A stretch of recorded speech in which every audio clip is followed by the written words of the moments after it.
What's happening, everyone? Welcome to the Mission Driven Life podcast, episode 164. Glad you guys are tuning in. Glad you guys can be this. Glad also you guys can take some moment out of your day to really tune in because it's 10 p.m. here in it's 10 p.m. here in Calgary, Alberta. I live in Canada. Some people who follow me, they don't know where I live, right? I actually live in Calgary, Canada. So this is in western part of Canada, in this province called Alberta, and our provinces are pretty big. I actually live in a big country, and Canada is actually the second biggest country in the world. What's really cool about Alberta is that how fucking big it is, right? It's massive, man. Canada is actually a pretty big country. It's a fucking huge country, and Alberta is actually almost the size of Europe. So it's pretty cool like that. I really love how Alberta is big. And I spent some time in the mountains today.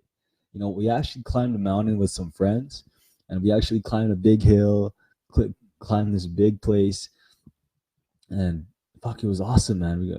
I was spending some time with friends, and what I really loved about it was how tough the fucking hike is. If you guys ever been hiking, climbing up a mountain, using your hands and your legs, hiking can be a really tough thing to do. But I know a lot of people that are like, they do it every day, they do it all the time, and they hike. They hike all the time, and they actually, they're actually really strong at hiking. And what I really love about today was that, I had trouble fucking hiking up the hill, man. I was the last guy. I wanted to be at the front. I wanted to lead, but I was actually at the back of the lineup. Well, everyone was going faster than I am. They're waiting for me, and I don't know. Today I just felt out of energy. So I know today I'm gonna have actually a nice little 8 hour sleep tonight. Wake up tomorrow and ready to win the day. But I wanted to thank you guys for being here. And the coolest thing about today is this is the road to remembrance, right? So this whole month of November, I want to take time to remember the people before us. And this is already November 17th, so I really want to acknowledge a woman warrior. And maybe some of you may have met her, but I don't know if you've been alive while she was alive, because Natalia Peshkova is a fighter and medic. She was a combat medic with the Russian Soviet army during World War II. And she is someone that I really want to acknowledge as a warrior, because she was a brave woman who would save the lives of so many Soviet and Russian soldiers. And that wasn't an easy war. The war there what was happening in Eastern Front was a tough war. People were dying from frostbitten. They didn't have a lot of food. People were starving. People had suffering from a lot of disease. And during this time, especially the Russian battles, it was in a very cold place. When Natalie Peshkova is someone that I really want to acknowledge as a brave warrior, because she would actually transport soldiers under gunfire into battle and back into camp, especially soldiers that are dying from disease and starvation. She would do this, right? So imagine this, right? Imagine you were in Russia and it was cold and the snow was blowing and you actually get kidnapped. Or let's say you get injured or shot in battle. And imagine not having food to eat, or it was so cold that your hat got stolen and maybe someone stole your shoes and maybe your whole family's dead because you got bombed. The war in Russia actually took a lot of lives, but Natalie Peshkova was actually someone who would really work hard to save these people's lives. And she was a very brave woman. She was a woman who actually led by example for other people, and she actually led by example, especially for some of the other nurses in the Russian army. And it was probably tough being a woman in the Russian army, right?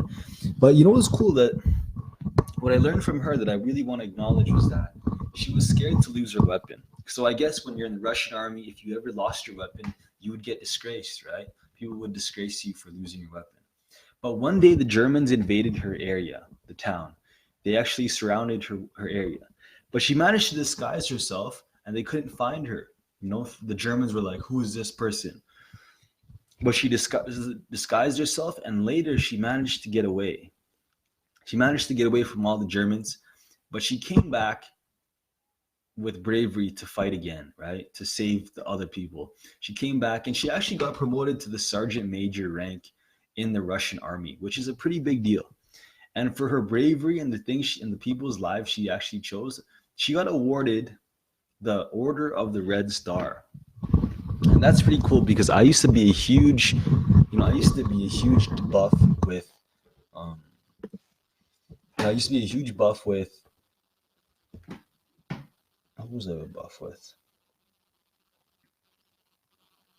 I used to be a really huge like Russian war fanatic. I used to love that stuff, like learning about the Russians, the Soviets, the Red Army, the military, because look, they had some really cool uniforms, right? And people are not allowed to run back and retreat or fall back in the Red Army because sometimes they actually had these commissars who were political commissars who were ordered to shoot people who would retreat. So let's say, imagine having a line of soldiers with machine guns, and in front of them are other soldiers. So in the soldiers in the front, those are the soldiers in the Red Army. But the ones behind are not the ones. They're not just there to fight the Germans. They're actually there to shoot anyone who retreated. So they would have Russian officers with machine guns ready to shoot anyone that ran away from the enemy, which is crazy when you think about it. It's a pretty crazy thing. But that's how raw this world can be, right? That's how raw this world can be and how dangerous this world can be. But Natalie Peshkova is actually someone to really acknowledge with her bravery, with her strength, with who she is as a person, Natalie Peshkova is someone to really admire. But I wanted to share that message with you guys. Are there any brave ladies in your life, brave women? People are laying their lives on the line to help other people. Now, these were soldiers that sometimes medics aren't out to kill people, right? I think in the Russian army, maybe they had weapons, but some medics are not allowed to kill people, or they're not allowed to shoot guns according to the Geneva Convention, right? So imagine not being able to fight back, but just saving people's lives, going under fire and going into battle to do that. So that can be a tough moment. But I just want to thank you guys and put that in perspective for you all, of what's possible for your life. This is the Mission Driven Life. Thanks for tuning in. I appreciate you being here today. Join the Young Leaders in Action Facebook group. Hope you guys have a powerful day. Road to Remembrance. I'll see you tomorrow.